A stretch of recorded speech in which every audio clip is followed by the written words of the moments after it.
21. After I got Otis convinced to come, the rest of getting ready for the party was easy and fun. Me and Gloria decided to have the party at night when it could be cooler. In the afternoon before, we worked in Gloria's kitchen and made egg salad sandwiches. We cut them up in triangles and cut off the crust and put little toothpicks with frilly tops in them. Winn-Dixie sat in the kitchen and looked at us the whole time. He kept on wagging his tail. "That dog thinks we're making these sandwiches for him," said Gloria Dump.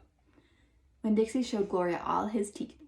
"These ain't for you," she told him. But when she thought I wasn't looking, she gave Winn-Dixie an egg salad sandwich without the toothpick. We also made punch.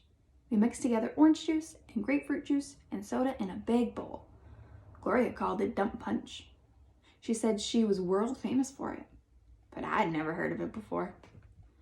The last thing we did was decorate the yard all up. I strung pink and orange and yellow crepe papers in the trees to make them look fancy. We also filled up paper bags with sand and put candles in them.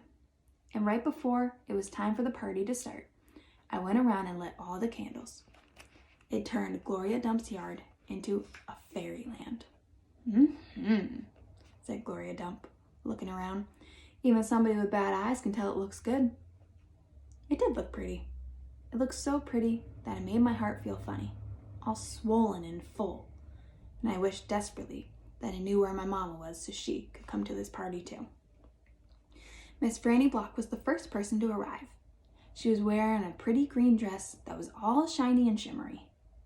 And she had on high-heeled shoes that made her wobble back and forth whenever she walked. Even when she was standing still, she still kind of swayed, like she was standing on a boat. She was carrying a big glass bowl full of litmus lozenges. "I brought a little after-dinner treat," she said, handing me the bowl. "Thank you," I said. I put the bowl on the table, next to the egg salad sandwiches and the punch. Then I introduced Miss Franny to Gloria, and they shook hands and said polite things to each other. And then Sweetie Pie's mother came by with Sweetie Pie. Sweetie Pie had a whole handful of pictures of dogs that she had cut out of magazines. That's so cute. "It's to help you with your theme," she said. "You can use them to decorate. I brung tape too." And she started going around taping the pictures of dogs to the trees and the chairs and the tables. "She ain't talked about nothing but this party all day long," said her mother. "Can you walk her home when it's over?" I promised that I would. And then I introduced Sweetie Pie to Miss Franny and to Gloria. And right after that, the preacher showed up. He was wearing a coat and tie, and he looked real serious.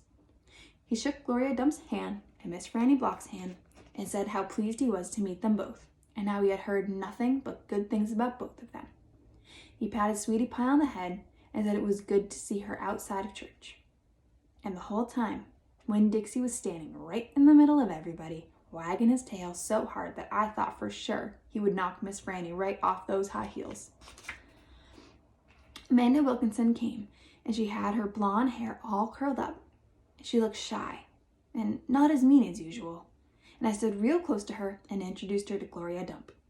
I was surprised at how glad she was to see Amanda. And I wanted to tell her about Carson. I wanted to tell her I understood about losing people, but I didn't say anything. I was just extra nice. We were all standing around smiling at one another and acting kind of nervous, when a real screechy voice said, "Gertrude is a pretty bird." Winn-Dixie's ears went straight up on his head, and he barked once and looked around. I looked too, but I didn't see Gertrude or Otis. "I'll be right back," I said to everybody. Me and Winn-Dixie went running around to the front of the house, and sure enough, standing there on the sidewalk was Otis. He had his guitar on his back and Gertrude on his shoulder, and in his hands, he was holding the biggest jar of pickles I'd ever seen in my life. "Otis," I said to him, "come on around back. That's where the party is." "Oh," he said, but he didn't move. He just stood there, holding onto his jar of pickles. "Dog," screeched Gertrude. She flew off Otis's shoulders and landed on Winn-Dixie's head. "It's all right, Otis," I told him. "It's just a few people, hardly any people at all." "Oh," said Otis again. He looked around like he was lost. Then he held up the jar of pickles. "I brought pickles," he said. I saw them, I said. That's just exactly what we needed. They will go perfect with the egg salad sandwiches. I talked to him real soft and gentle and low, like he was a wild animal that I was trying to take food from, or get them to take food out of my hand. He took one tiny step forward. Come on, I whispered. I started walking, and Winn-Dixie followed me. When I turned around, I saw Otis was following me too. That was a good one.